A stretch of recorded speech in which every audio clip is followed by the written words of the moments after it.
पत्नी अपने पतियों के दुश्मन क्यों बन गई हैं? पतियों को मारने, पीटने, मर्डर कर देने की खबरें हर रोज आ रही हैं। कई उदाहरण के साथ आपसे इस पर बात करूंगी।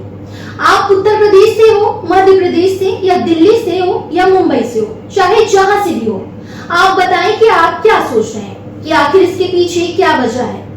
इंदौर की रहने वाली सोनम सबकी दुलारी थी। घर वालों ने बड़ी खुशी से अच्छे घर में शादी की, लेकिन शादी के बाद जो हुआ वो तो आपको पता ही है।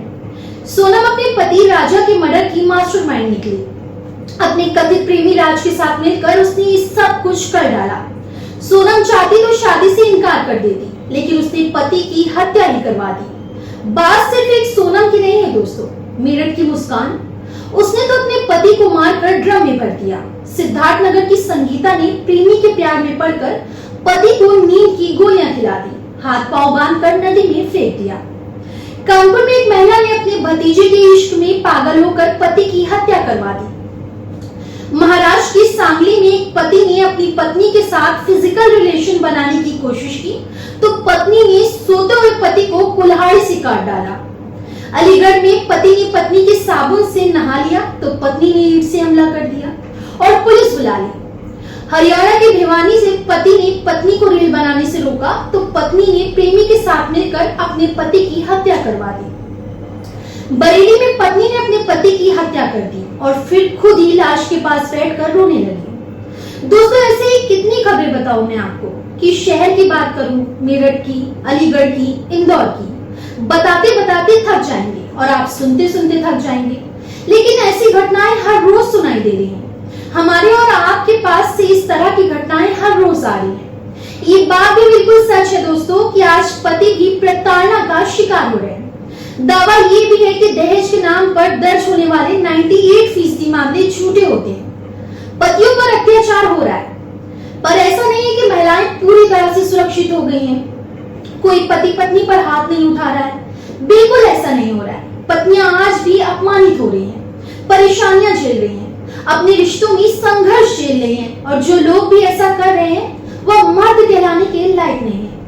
लेकिन फिर सवाल वही है कि जो महिलाएं ऐसा कर रही हैं वह क्या औरत कहलाने के लायक है?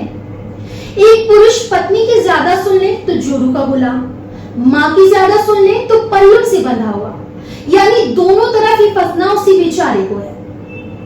मैं पतियों की वकालत नहीं कर रही हूँ, बिल्कुल भी नहीं, लेकिन सवाल मेरा ये है कि क्या पति और पतियों के बीच का रिश्ता इतना कमजोर हो गया है कि जिस पुरुष के साथ 7 फेरे लिए, जिसके साथ निकाह किया, उसी को टुकड़ों में काट दे रही हैं, उसी का मर्डर कर दे रही हैं। आखिर क्यों? क्या ये रिश्ता इतना कमजोर है?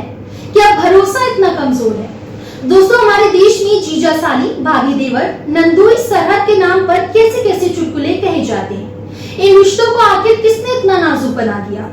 ये सवाल इसलिए भी पूछना बनता है क्योंकि जब कोई समधन अपनी समधी के साथ भाग जाती है, जब कोई भाभी अपने देवर की हत्या करवा देती है, तो लगता है कि क्या रिश्तों के बीच विश्वास नहीं, सिर्फ वासना बची है? या फिर लोगों के लिए इन रिश्तों में संभोग सुख को तलाशना ज्यादा आसान हो जाता है? भतीजे के प्रेम में चाची पड़ गई, देवर के प्यार में भाभी ने कांड कर दिया, नंदोई के साथ सरहज भाग गए। जब इस तरह की खबरें आती हैं तो लगता है कि रिश्ते कितनी तेजी से दरकते हैं। दोस्तों, पति हो या पत्नी, दोनों के सामने अपने अपने अधिकार हैं, दोनों का सम्मान है। एक दूसरे पर हावी होकर एक दूसरे को नीचा दिखाकर किसी को कुछ नहीं मिलेगा। हमारे देश में एक कहावत हमेशा से कही जाती है, हर किसी ने सुना होगा, आपने भी सुना होगा कि पति पत्नी एक गाड़ी के 2 पहिए होते हैं। जाने कितनी मिन्नतों, कितनी शुभकामनाओं के बीच 2 अजनबी लोग या फिर 2 प्रेमी एक दूसरे के साथ एक नए रिश्ते की शुरुआत करते हैं। वो रिश्ता जिसे 7 जन्मों का कहा जाता है, आज वह 7 साल भी अगर चल जाए तो उससे बड़ी बात मानी जाती है। देश में शिव, पार्वती, सीताराम, सावित्री, सत्यवान की कथा, इस तरह की कहानी लोग सुन करके पति पत्नी के रिश्ते को मजबूत करने की प्रार्थनाएं करते हैं। वहीं कोई पति अपने पति को नींद की गोली देकर मौत की नींद सुला दे रही है। एक अवैध रिश्तों को ढोने के लिए अपने ही रिश्तों को तार तार कर दे रहे हैं। तो सवाल तो उठेगा ही, लेकिन सवाल ये है कि इसके पीछे वजह क्या है? क्या लोगों की जरूरत बढ़ गई है? क्या उनमें ये महिलाएं हैं जिनके पतियों की आमदनी कम है, लेकिन उनको एक अच्छी लाइफ स्टाइल चाहिए, जैसे महंगा फोन, सैलून, पार्लर वगैरह वगैरह? क्या इसलिए वह अपने पति के बजाय दूसरे लोगों के प्रेम जाल में फंस रही हैं और फिर किसी भी हद तक चली जा रही हैं। और क्या सोशल मीडिया पर बढ़ती सक्रियता इसकी वजह हो सकती है? मतलब रीलबाजी के चक्कर में रिश्तों की डोर टूटी जा रही है। क्या महिलाओं को दूसरी महिलाओं की तरह दिखने और उनकी तरह जीने का चस्का लग गया है, या फिर इसके पीछे कोई और भी कारण है? दोस्तों, रिश्ता कोई भी हो, वह विश्वास के बिना नहीं टिकता।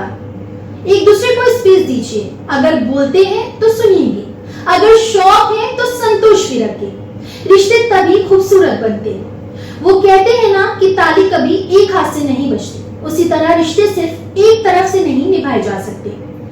आजकल सामने आ रही ये खबरें बहुत हैरान करती हैं और सोचने को मजबूर भी कर देती हैं कि हमारा समाज और हम लोग कहाँ जा रहे हैं। फिलहाल इस रिपोर्ट में बस इतना ही। नमस्कार।